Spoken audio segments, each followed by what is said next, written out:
Hello students, today we will see about blood pressure. We are talking about the topic circulation. Up till this time I have posted 17 videos on different points of this topic, and today we will see the next point, blood pressure. What is the definition of blood pressure? Just say on the board, the pressure exerted by the blood on the wall of blood vessel is called as blood pressure. तर या पद्धतीने ही definition दिलेली आहे. The pressure exerted by the blood on the wall of blood vessel is called as blood pressure. बघा इथे मी underline केलं आहे एका शब्दाला. कुठल्या शब्दाला अंडरलाइन केलं आहे तर ब्लड व्हेसल. ब्लड व्हेसल त्याचे टाइप्स आपण याच्या आधी बघितलेले आहेत. There are 3 types of blood vessels, arteries, veins and capillaries. तर प्रेशर एक्झर्टेड बाय दी ब्लडचं प्रेशर आलं आहे बरं का. कोणावरती आलं आहे तर ब्लड व्हेसलच्या वॉलवरती आलं आहे. आता आपण जे बघितलं आहे ब्लड व्हेसल्समध्ये त्यांचा TS बघितला होता बघा आपण. TS of artery, TS of when, TS of capillary. आणि त्याच्यामध्ये आपण दोन्हीच्या वॉलमध्ये जास्तीत जास्त आर्टरी आणि व्हेनच्या वॉलमध्ये काय फरक आहे ते दाखवलेलं आहे. तर arteries are thick walled and veins are thin walled असं आपण म्हटलेलो आहे.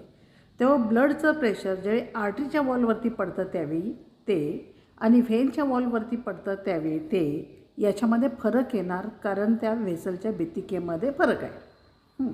तेव्हा आर्टरियल ब्लड प्रेशर आणि व्हेनस ब्लड प्रेशर हे एकसारखं असणार नाही. ह्याला अजून एक महत्त्वाचा फॅक्टर आहे, तो म्हणजे हार्टच्या पंपिंगमुळं ब्लड प्रेशर येणार आहे. ब्लड जे आहे ते प्रेशर कशावरती एक्झर्ट करतं आहे, ब्लड व्हेसलवरती करतं आहे, ब्लड व्हेसलच्या वॉलवरती करतं आहे. आणि ते कशामुळं करतं आहे तर हार्टने त्याला पुश केलेलं आहे ना, पंप केलेलं आहे म्हणून करतं आहे. आणि मग हार्टपासून हे व्हेसलचा अंतर याच्यावरती पण ब्लड प्रेशर अवलंबून आहे. इथं मला महत्त्वाचं काय सांगायचं आहे, व्हॉट इज ब्लड प्रेशर, त्याची definition. It is the pressure exerted by the blood on the wall of the blood vessel is called as blood pressure. आणि पुन्हा आपण खाली बघतोय लगेच आर्टेरियल ब्लड प्रेशर, आणि तिथं आपण काय म्हणालो बघा, the pressure exerted by the blood on the wall of artery is called as arterial blood pressure. म्हणजे आपण नेक्स्ट पॉईंट कुठला घेतला, आर्टेरियल ब्लड प्रेशर. आपल्या सिलेबसला ब्लड प्रेशर आणि आर्टेरियल ब्लड प्रेशर हे 2च पॉईंट आहेत. व्हेनस ब्लड प्रेशर हे आपण बघणार नाही आहोत, कॅपिलरी ब्लड प्रेशर हे आपण बघणार नाही आहोत. तर आपण इथं बघणार आहोत definition arterial blood pressure. So what is blood pressure and what is arterial blood pressure. इथं या 2 डेफिनेशनमध्ये फक्त आपण काय केलं आहे, ब्लड व्हेसल काढले आणि त्या ठिकाणी आर्टरी केलं. The pressure exerted by the blood on the wall of artery is called as arterial blood pressure. त्या दोन्ही डेफिनेशनमधलं साधर्म्य तुमच्या लक्षात आलं का बघा. आता पुढं ह्यापैकी कुठलीही एक डेफिनेशन 1 मार्काला विचारलं जाऊ शकते. डिफाईन आर्टेरियल ब्लड प्रेशर किंवा डिफाईन ब्लड प्रेशर विचारलं जाऊ शकतं. जर तुम्ही डिफाईन ब्लड प्रेशर क्वेश्चन आहे आणि वॉल ऑफ आर्टरी म्हटलात तर ते आन्सर चुकीचं जाईल. त्यामुळे ज्यावेळी फक्त ब्लड प्रेशर विचारलेलं आहे 1 मार्कसाठी, डिफाईन ब्लड प्रेशर, त्यावेळी on the wall of blood vessel म्हणायला पाहिजे. आणि ज्यावेळी आर्टेरियल ब्लड प्रेशर विचारलेलं आहे ते on the wall of artery असं म्हणायला पाहिजे. तर डेफिनेशनमधल्या ह्या महत्त्वाच्या गोष्टी लक्षात घ्या. 1 मार्काचं क्वेश्चन तिथं कवर होतो आहे. Next 1 mark question, by which instrument किंवा name the instrument by means of which blood pressure is counted or measured. तर ब्लड प्रेशर मेजर करण्यासाठी जे काही इन्स्ट्रुमेंट वापरलं जातं त्याला म्हटलं तर स्पिग्मोमॅनोमीटर. तर स्पिग्मोमॅनोमीटर हे इन्स्ट्रुमेंट म्हणजे तुम्ही डॉक्टरांच्याकडे नेहमी बघताय की जे लांबट असा बॉक्स असतो की ज्याच्यामधलं झाकण वरती करून ठेवलं की त्याच्यामध्ये यू शेपची एक ट्यूब दिसते की ज्याच्यामध्ये पारा असतो. तर ते जुनं एक्सपेरिमेंट जे इन्स्ट्रुमेंट जे आहे ना त्याला म्हणलं तर स्पिग्मोमॅनोमीटर. आता ह्यामध्ये डिजिटल जे आहेत ते सुद्धा तशा पद्धतीचे ब्लड प्रेशर काउंट करणारे मशीन्स आलेले आहेत. पण आपण आतापर्यंत जे यापूर्वी बघत राहिलो ना डॉक्टरांच्याकडं ब्लड प्रेशर काउंट करण्याचं इन्स्ट्रुमेंट, त्याला म्हणलं जातं स्पिग्मोमॅनोमीटर. आता हे जे ब्लड प्रेशर काउंट केलं जातं त्यामध्ये ते 2 लेवलला काउंट केलं जातं. त्याला मग ते 2 लेवल कुठले आहेत तर सिस्टोलिक आणि डायस्टोलिक. म्हणजे काय तर आपण सिस्टोल आणि डायस्टोल हे शब्द शिकलेलो आहे बघा वर्किंग ऑफ दी हार्टमध्ये. कुठल्याही हार्टच्या चेंबरचं कॉन्ट्रॅक्शन होणं म्हणजे सिस्टोल आणि रिलॅक्सेशन होणं म्हणजे डायस्टोल. आता ज्यावेळी आता इथंच आपण काय मोजालो आहे आर्टेरियल ब्लड प्रेशर. तर ह्याचा संबंध कोणाशी येतो व्हेंट्रिकलच्या कॉन्ट्रॅक्शन आणि रिलॅक्सेशनशी येतो. ज्यावेळी व्हेंट्रिकल्स कॉन्टॅक्ट होतात ते ब्लड फोर्सनी आयोर्टामध्ये आणि पल्मोनरी आर्टरीमध्ये पंप होतं. हे आपण वर्किंग ऑफ दी हार्टमध्ये बघितलेलं आहे. तर तो व्हिडिओ परत एकदा बघा पाहिजे तर म्हणजे मी आत्ता काय सांगते हे समजेल तुम्हाला. तर ज्यावेळी व्हेंट्रिकल्स कॉन्टॅक्ट होतात त्यावेळी ब्लड पंप होतं. तर ते ज्यावेळी कॉन्टॅक्ट होत असताना आर्टरीमध्ये जे ब्लड प्रेशर येतं त्याला म्हणतो आपण सिस्टोलिक ब्लड प्रेशर. आणि ज्यावेळी दोन्ही व्हेंट्रिकल्स रिलॅक्स होतात त्यावेळी जे ब्लड प्रेशर येतं त्याला म्हटलं जातं डायस्टोलिक प्रेशर. सिस्टोलिक आणि डायस्टोलिक एकसारखं असणार नाही कारण सिस्टोलच्या वेळी हार्टच्या मसलनी फोर्स अप्लाय केलेला आहे. तर डायस्टोलच्या वेळी हार्टचे व्हेंट्रिकल जे आहेत त्या रिलॅक्स झालेले आहेत तेव्हा पाठीमागून येणारा फोर्स नाही आहे. त्यामुळे सिस्टोलिक जेवढं असेल तेवढं डायस्टोलिक असणार नाही. तेव्हा ब्लडचं प्रेशर जे आर्टरीच्या वॉलवरती असतं ते सिस्टोलच्या वेळी जास्त असतं आणि डायस्टोलच्या वेळी कमी असतं. पण हार्टची सायकल बघितली तर एक सिस्टोल झाले की लगेच डायस्टोल आहे, लगेच एक सिस्टोल आहे, लगेच एक डायस्टोल आहे. ते अल्टरनेट येत जातात. हे आपण बघितलेलं आहे. त्यामुळं ब्लड प्रेशर सिस्टोलिक आणि डायस्टोलिक हे दोन्ही एकत्र सांगायची पद्धत आहे. आता पहिल्यांदा बघूया what is systolic pressure. Systolic pressure म्हणजे काय म्हणलं बघा pressure on the arterial wall during ventricular contraction. शब्द समजलं तुम्हाला. व्हेंट्रिकल्स कॉन्ट्रॅक्ट होतात त्यावेळी असणारं pressure is called as systolic blood pressure. आणि जर आपण ते मोजलं तर ते किती येतं आहे 120 mmHg.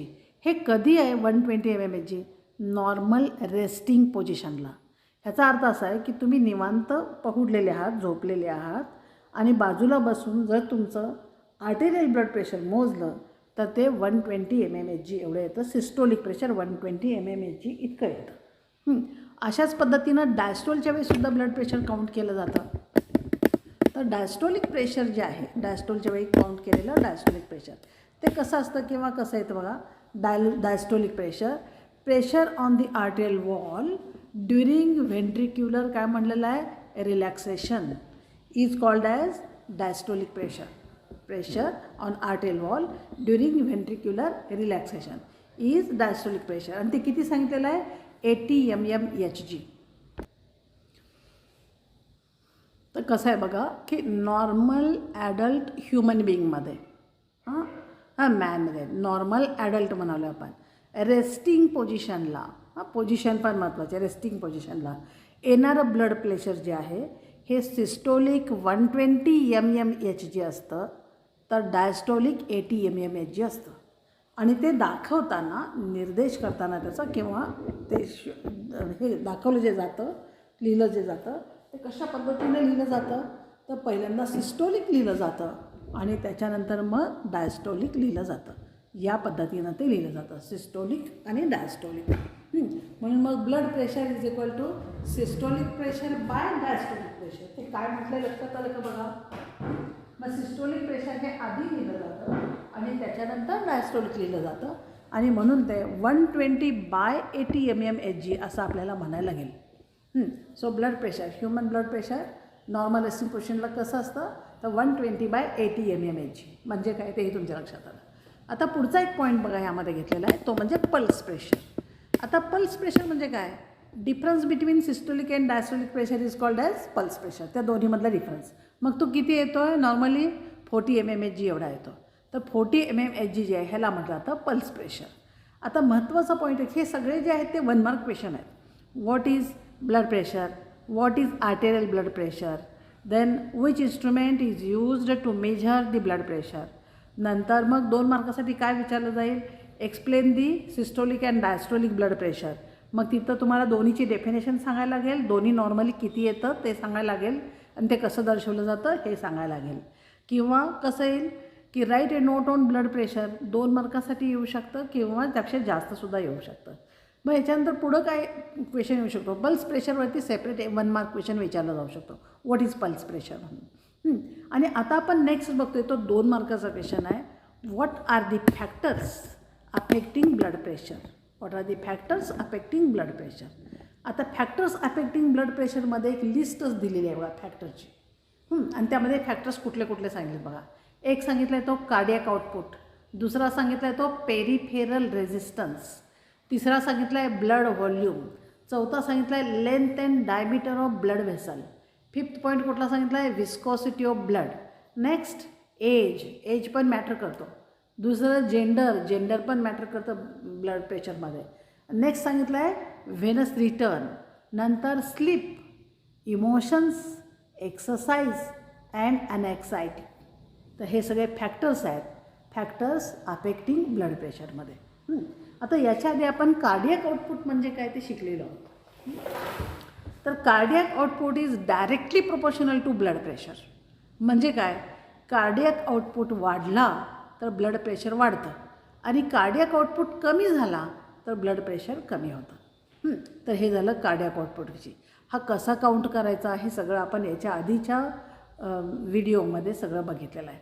नेक्स्ट जे आहे ते म्हणजे पेरिफेरल रेझिस्टन्स. आता म्हणजे काय बघा पेरिफेरल रेझिस्टन्स. तर याच्याविषयी असं आहे की पेरिफेरल रेझिस्टन्स हा कशावरती अवलंबून आहे, तर तो अवलंबून आहे डायमीटर ऑफ दी व्हेसल्स. म्हणजे असं आहे की आर्टरीची समजा डायमीटर वाढला तर ब्लड प्रेशर काय होईल, कमी होईल, आणि डायमीटर कमी झाला तर ब्लड प्रेशर वाढेल. म्हणजे आपल्याला काय म्हणायला पाहिजे, इन्व्हर्सली प्रोपोर्शनल म्हणायला पाहिजे. आपण कार्डियक आउटपुटविषयी काय म्हणलो, डायरेक्टली प्रोपोर्शनल. पण पेरिफेरल रेझिस्टन्सविषयी काय म्हणालो आपण, इन्व्हर्सली प्रोपोर्शनल. म्हणजे असं आहे की आर्टरी जर आकुंचन पावल्या तर ब्लड प्रेशर वाढेल, आणि आर्टरी जर प्रसरण पावल्या तर ब्लड प्रेशर काय होईल, कमी होईल. ह्या पद्धतीनं असेल.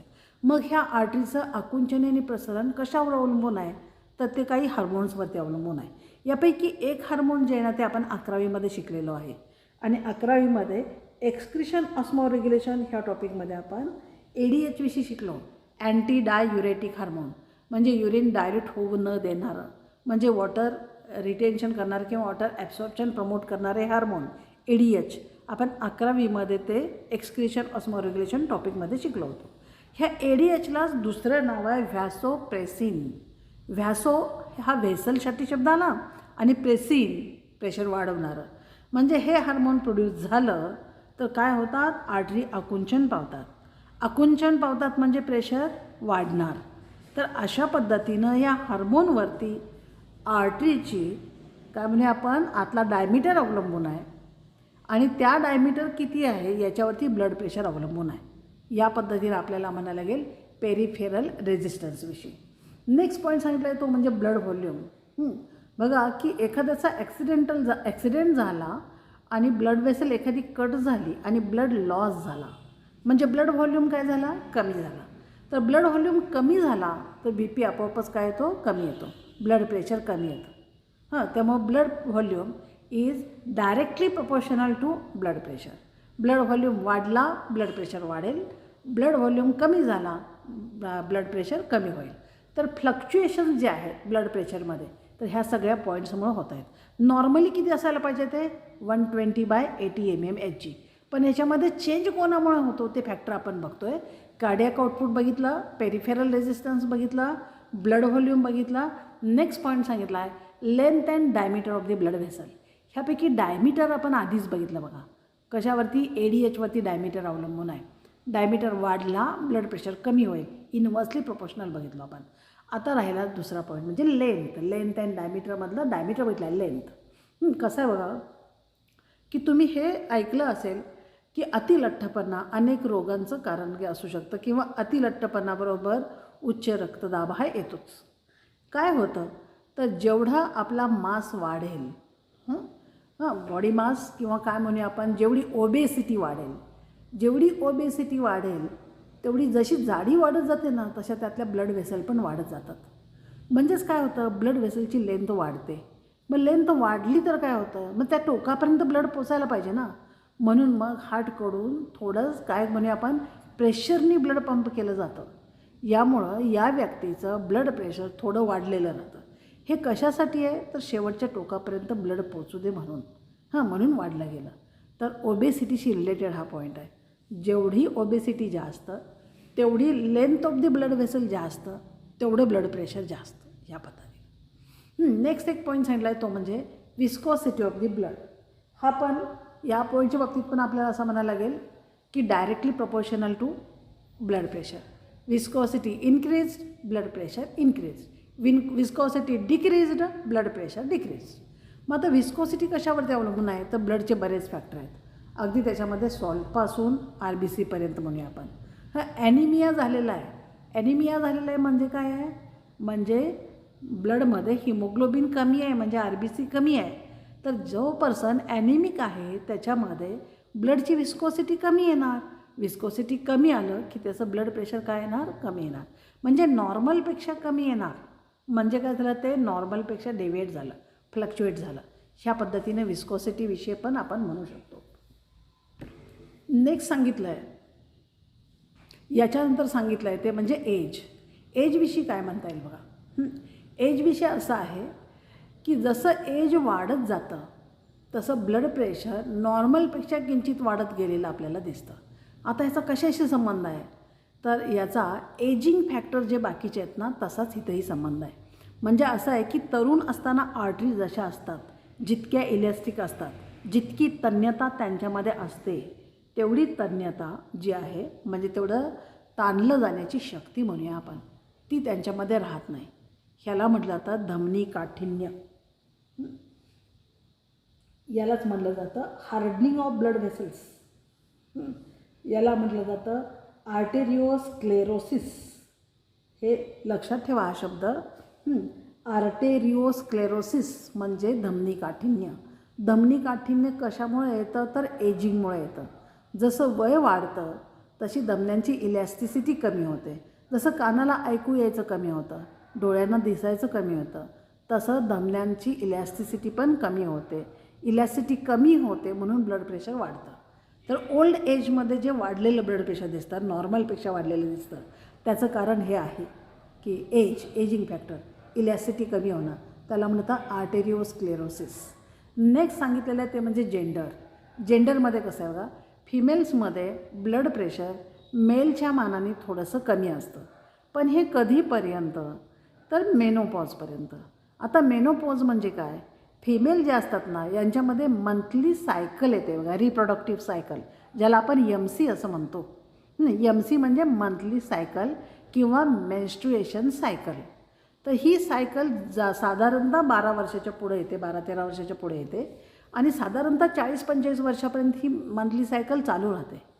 40 नंतर किंवा 45 वर्षापर्यंत नंतर, 45 नंतर ही मंथली सायकल किंवा मेन्स्ट्रुएशन सायकल जी आहे ही फिमेलमधली थांबते. म्हणजे तिची मुलांना जन्म घालायची ॲबिलिटी थांबते. त्यानंतर मात्र फिमेलमध्ये पण एजिंग फॅक्टर जो आहे ना आणि ज्यामुळं ब्लड प्रेशर वाढतं की नाही ते सगळं दिसायला लागतं. त्यामुळं ब्लड प्रेशर फिमेल्समध्ये त्यावेळी जास्त, एरवी मात्र फिमेल्समध्ये मेनोपॉजच्या आधीचा पिरियड जर बघितला तर पुरुषांच्यापेक्षा थोडंसं कमी असतं.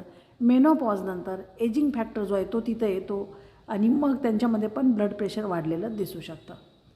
नेक्स्ट सांगितलं ते म्हणजे व्हेनस रिटर्न. म्हणजे व्हेनस रिटर्न म्हणजे काय, व्हेन्स हार्टकडं जे ब्लड घेऊन येतात ना तो जो रेट आहे तो बघा, व्हेनस रिटर्न वाढला तर मग कार्डियाक आउटपुट वाढेल. कार्डियाक आउटपुट वाढला तर मग ब्लड प्रेशर वाढेल. म्हणजे काय म्हणायला लागेल, directly related to directly proportional. जेवढा व्हेनस रिटर्न जास्त तेवढं ब्लड प्रेशर जास्त. या पद्धतीनं प्रेशर आपल्याला वाढलेलं दिसेल. नेक्स्ट सांगितलं स्लीप. चांगली झोप असेल तर ब्लड प्रेशर नॉर्मल असेल. इमोशन्सवरती जर व्यक्तीचा कंट्रोल असेल तर पण व्यक्तीचं ब्लड प्रेशर लवकर वाढलेलं दिसणार नाही आपल्याला किंवा कमी झालेलं दिसणार नाही. व्यक्ती हेल्दी दिसेल, ब्लड प्रेशरच्या कन्सर्न नाही. एक्सरसाइज, रेग्युलर एक्सरसाइज करणारे लोक जे आहेत त्यांच्यामध्ये ब्लड प्रेशर नॉर्मल असण्याच्या शक्यता जास्त आहेत. अजिबात एक्सरसाइज न करणारे लोक जे आहेत यांच्यामध्ये इलॅस्टिसिटी ऑफ दी आर्टरी हे खूप लवकर कमी होणार आणि म्हणून मग त्यांच्यामध्ये लवकरच ब्लड प्रेशर वाढण्याची किंवा कमी होण्याची समस्या निर्माण होण्याच्या शक्यता वाढतात. तर ह्या गोष्टीवरती अवलंबून आहे. आणि दुसरं म्हणजे महत्त्वाचं म्हणजे अनेक्सायटी. अनेक्सायटी म्हणजे काय, अनेक्सायटी म्हणजे अस्वस्थपणा, चिंतातूरपणा, काळजी करण्याची सवय. ही काही जणांना सवय असते की ते सतत काळजी करत राहतात. ह्या काळजी करण्याने जी काही हार्मोन्स आपल्या बॉडीमध्ये प्रोड्यूस होतात, ह्या सगळ्यामुळं ब्लड प्रेशर वाढलेलं दिसतं. नॉर्मलपेक्षा पण वाढलेलं दिसतं. काही जणांच्यामध्ये ते कमी झालेलं दिसतं. पण म्हणजे वयानुरूप 45 नंतर किंवा 50 नंतर जेव्हा ब्लड प्रेशर वाढतं त्यावेळी ते एजिंग म्हणू शकतो आपण, किंवा ते काय म्हणूया आपण की धमनी काठिण्याला आर्टेरिओस्क्लेरोसिस झालेला आहे असं म्हणू शकतो आपण. पण आजकाल बऱ्याच जणांना 30-35मध्ये ब्लड प्रेशर वाढणं किंवा कमी होणं या समस्यांना सामोरं जावं लागतं. त्यावेळी त्यातलं महत्त्वाचं कारण असतं की काळजी करण्याचा स्वभाव, चिंता करण्याचा स्वभाव. एखाद्या वर्कमध्ये पण, आपल्या वर्क प्लेसमध्ये पण असे टेन्शन प्रोड्यूस करणाऱ्या गोष्टी वाढल्या तर त्याचं प्रेशर येऊ शकतं आणि ब्लड प्रेशर वाढू शकतं. तर हे एक रिझन आहे.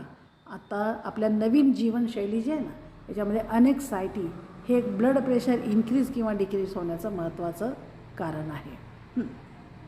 याच्याशिवाय इथं अजून एक गोष्ट इन्क्लूड करायला पाहिजे, ती म्हणजे डाएटवरती पण ब्लड प्रेशर अवलंबून असतं. जर डाएटमध्ये कोलेस्टेरॉल किंवा फॅटचं प्रमाण जास्त असेल आणि बॅड कोलेस्ट्रॉल जर जास्त असेल तर हे जे बॅड कोलेस्ट्रॉल आहे हे आर्टरीच्या वॉलमध्ये काय होतं, डिपॉझिट व्हायला लागतं.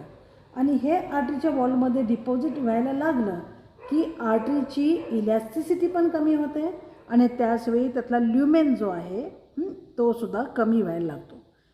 ल्युमेन कमी झाला म्हणजे काय झालं तर डायमीटर कमी झाला. डायमीटर कमी झाला म्हणजे ब्लड प्रेशर वाढलं. तर हे कारण आहे. डाएटमध्ये जर कोलेस्ट्रॉलचं प्रमाण जास्त असेल तर पण ब्लड प्रेशर वाढलेलं दिसून येतं.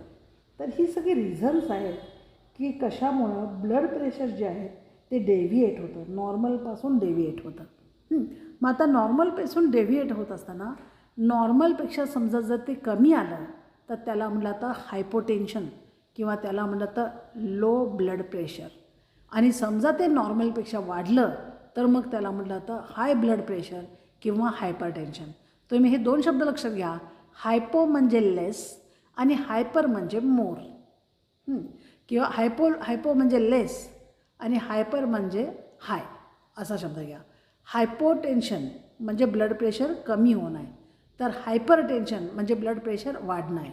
हायपोटेन्शन मग कधी म्हणायचं, म्हणजे समजा 120/80 जे आहे त्याचं 110 झालं की लगेच त्याला हायपोटेन्शन म्हणायचं का, तर तसं नाही. आपण जे व्हॅल्यू दिलेत ना त्या कॉमन व्हॅल्यूज दिलेल्या आहेत की त्याच्या दरम्यान ते असायला पाहिजे. मग हायपोटेन्शन कधी म्हणायचं, ज्यावेळी सिस्टोलिक प्रेशर जे आहे, सिस्टोलिक आर्टेरियल प्रेशर हे 90 आणि त्याच्यापेक्षा कमी येईल. डायस्टोलिक प्रेशर जे 80 पाहिजे ते 60 किंवा त्यापेक्षा कमी येईल, त्यावेळी त्याला हायपोटेन्शन असं समजलं जातं. हा फिजिओलॉजिकल डिसीज समजला जातो आणि ट्रीट केला जातो. हायपरटेन्शन कधी म्हटलं जातं, तर ज्यावेळी 120च्या ऐवजी ते 140ला जातं, 140 mmHgला जातं सिस्टोलिक प्रेशर. आणि डायस्टोलिक प्रेशर जे 80 mmHg पाहिजे ते 90 mmHg होतं, त्यावेळी त्याला म्हटलं जातं हायपरटेन्शन. तर ब्लड प्रेशरचे हे 2 काय आहेत म्हणूया आपण, तर डेव्हिएशन्स आहेत, वाढणं आणि कमी होणं.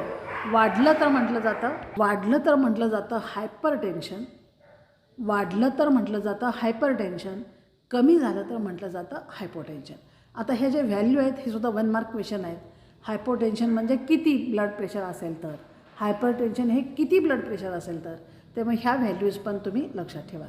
हा व्हिडिओ बघत असताना याच्या आधी जर तुम्ही वर्किंग ऑफ दी हार्टचा व्हिडिओ बघितलात तर मग तुम्हाला समजायला जास्त सोपं जाईल.